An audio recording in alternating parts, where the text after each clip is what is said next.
currently here at Notre Dame University. I personally went to Ma'am City's classroom to do this interview. Ma'am City, how are you today?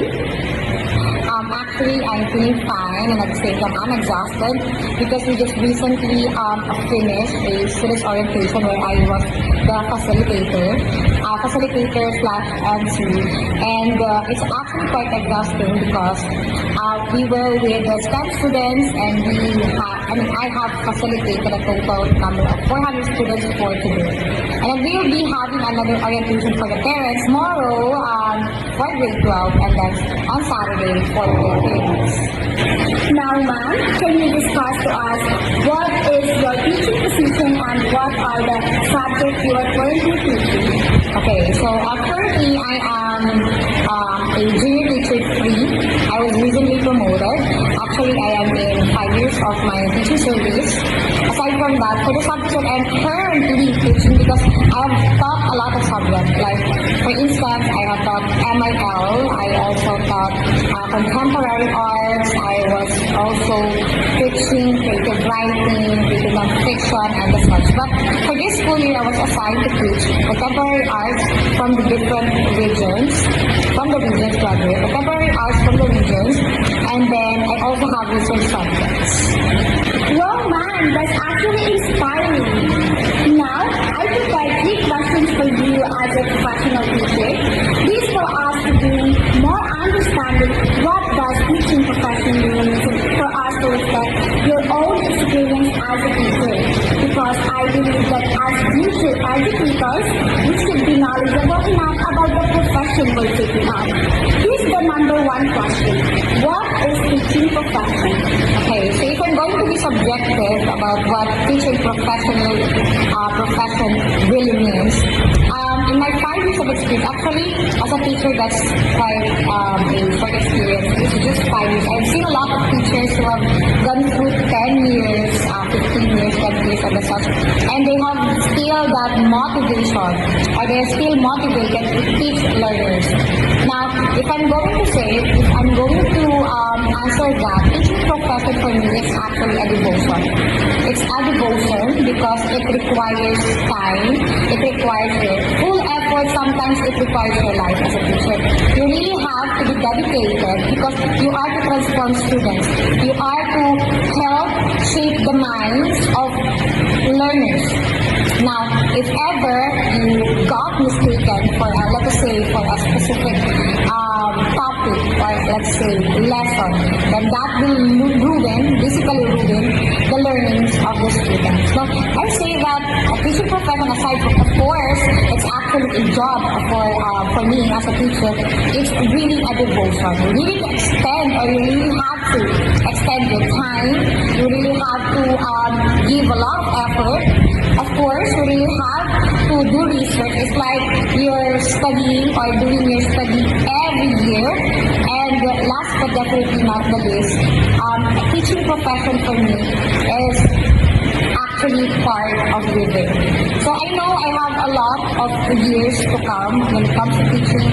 Hopefully I can stay in this profession just like other people say. This is actually a noble profession because you help to shape professionals, you help to shape the lives of future professionals, let's say future lawyers, future engineers, future teachers, okay? But you still need to, to be in shape and to do what you're supposed to do as an educator. Yeah, that's quite informative, ma'am. So here's the question number 2. What is your desirable and undesirable experience? Okay, if we are going to talk about the desirable and undesirable experiences that I had during the 5 years of experiences, I have quite a lot because it's like what I mentioned a while ago, we have a fast-pacing technology and at the same time, our students are actually coping with that. Now, if you are a teacher who's not quite advanced when it comes to the use of technology, now you will be left behind. Might as well your students will teach you of what they know than you teaching them, okay? So that's actually not the thing that we want to be in the future, or let's say to be in the future as a teacher. Now, Now, for the desirable experience, or may I say, if I may say experiences, I have quite a lot. I am really loving students who can still think and look back of their teachers. Currently, actually, my students, the past students are currently my friends. Okay, currently my friends, and we are actually benefiting from each other. Aside from that, I really love the learning environment where you can see people having mistakes, committing mistakes, having mistakes, or let's say learning and then teaching you as an adult, because learning doesn't stop anywhere. Okay, so I am also learning from my students. They also learn from me.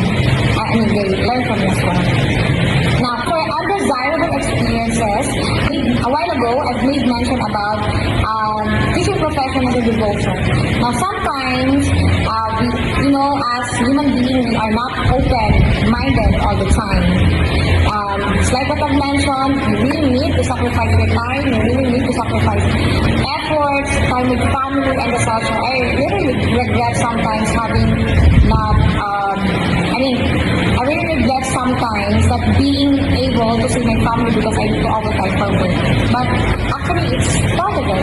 It's part of the teaching profession. I chose this, and I need to cope with this.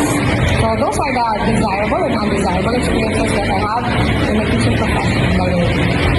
Well, so desirable and undesirable experience is so wonderful, ma'am. So this is the last question.